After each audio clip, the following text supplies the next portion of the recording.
जी कहते हैं मंदराल की माला से जिन पार्वती जी का केश पास अलंकृत है, मुंडों की माला से जिन शिव जी की जटा अलंकृत है, जो पार्वती जी दिव्य वस्त्र धारण किए हैं और जो शिव जी दिगंबर नंगे हैं, ऐसे श्री पार्वती जी तथा शिव जी की को प्रणाम करता हूँ।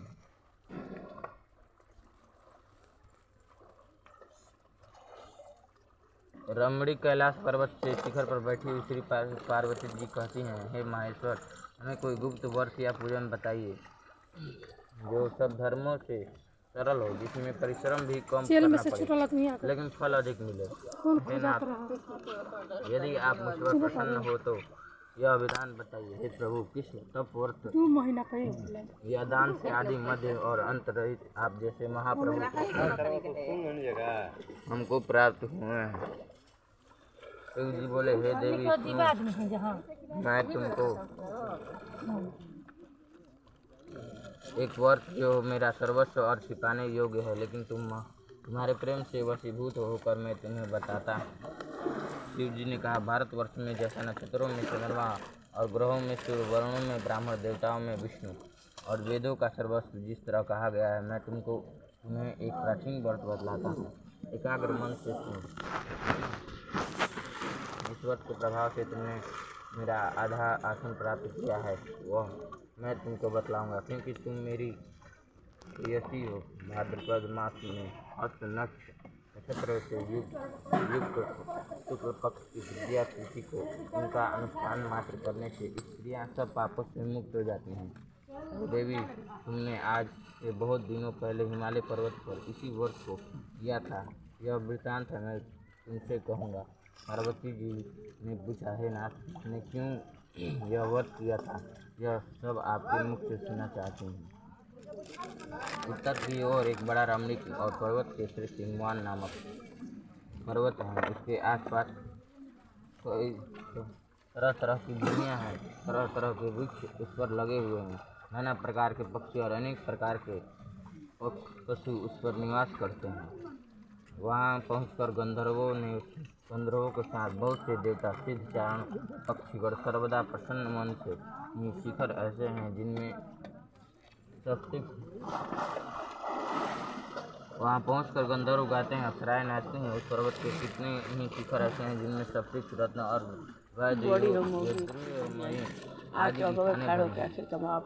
आकाश का स्पर्श किए रहता है। उसके समस्त शिखर सदैव हिम बर्फ से आच्छादित रहते हैं और गंगा जल की ध्वनि सदा सुनाई देती रहती है। हे पार्वती, तुम्हें बाल्यकाल में उसी पर्वत पर तपस्या की थी।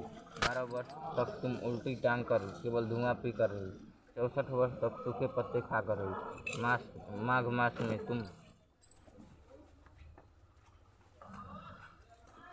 जल में बैठी रहती और वैशाख में दोपहरिया में पंचांगिन तापती थी। श्रावण महीने में जल बरसात है, वो तुम भूखी प्यासी रहकर मैदान में बैठी रहती थी। तुम्हारे पिता इसी तरह के कष्ट सहन को देखकर बड़े दुखी हुए। वे चिंता में पड़ गए कि मैं अपनी कन्या किसको दूं। उसी समय नारद जी वहां आ पहुंचे। मुनिश्रेष्ठ नारद जी उस समय तुम्हें देखने गए थे। नारद जी को देखकर गिर के अर्धपाद आसन आदि देकर उनकी पूजा की और कहा, हे स्वामी, आप किसलिए यहाँ आए हैं? मेरा अहो भाग्य, आपका आगमन मेरे लिए अच्छा है।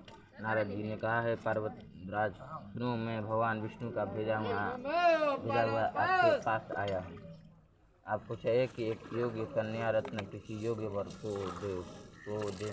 भगवान विष्णु के समान योग्य वर ब्रह्मा, इंद्र और शिव, इनमें से कोई नहीं। इसलिए मैं यही कहूँगा, आप अपनी कन्या भगवान विष्णु को दीजिए। हनुमान ने कहा, भगवान विष्णु स्वयं मेरी कन्या ले रहे हैं। आप यह संदेश लेकर आए हैं तो मैं उन्हें अपना कन्या दूंगा। हनुमान की इतनी बात सुनकर नारद आकाश में विलीन हो गए। एक दिसंबर शंख, चक्र और गदाधारी भगवान विष्णु के पास पहुँचे। वहाँ हाथ जोड़कर नारद जी ने भगवान विष्णु को कहा, हे देव, सुनिए, मैं आपका विवाह पक्का कर दिया। उधर हनुमान ने पार्वती के पास जाकर कहा कि हे पुत्री, मैं तुम्हें भगवान विष्णु को दे डाली।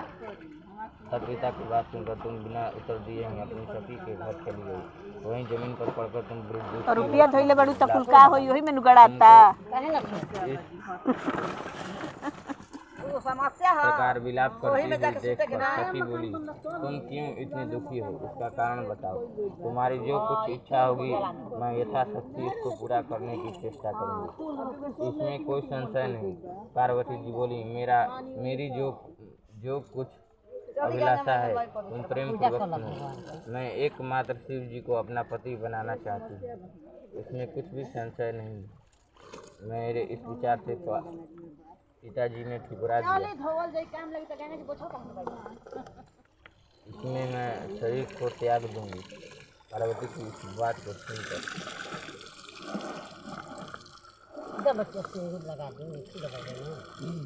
सुनकर सखियों ने कहा कि शरीर का त्याग न करो, चलो किसी ऐसे वन में चले जहाँ पिता को वो पता न लगे। ऐसी सलाह कर वो तुम वैसे वन में जा पहुँची। उधर तुम्हारे पिता घर घर तुम्हें खोजने लगे, तो दूतों द्वारा ही खबर लेने के लगे, कौन देवता या किधर मेरी पुत्री को हर ले गया। उन्होंने मन ही मन कहा, मैं नारद जी के आगे प्रतिज्ञा कर चुका हूँ कि अपनी पुत्री भगवान विष्णु को दूंगा। ऐसा सोचते सोचते हनुमान मूर्छित हो गए। गिरिराज को मूर्छित देखकर सब लोग हाहाकार करते पड़े। जब होश हुआ तो सब पूछने लगे कि गिरिराज आप अपनी मूर्छा का कारण बताइए। हनुमान ने कहा, आप लोग दुख का कारण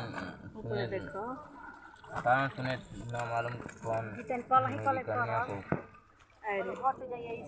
हर ले गया। नहीं हुआ।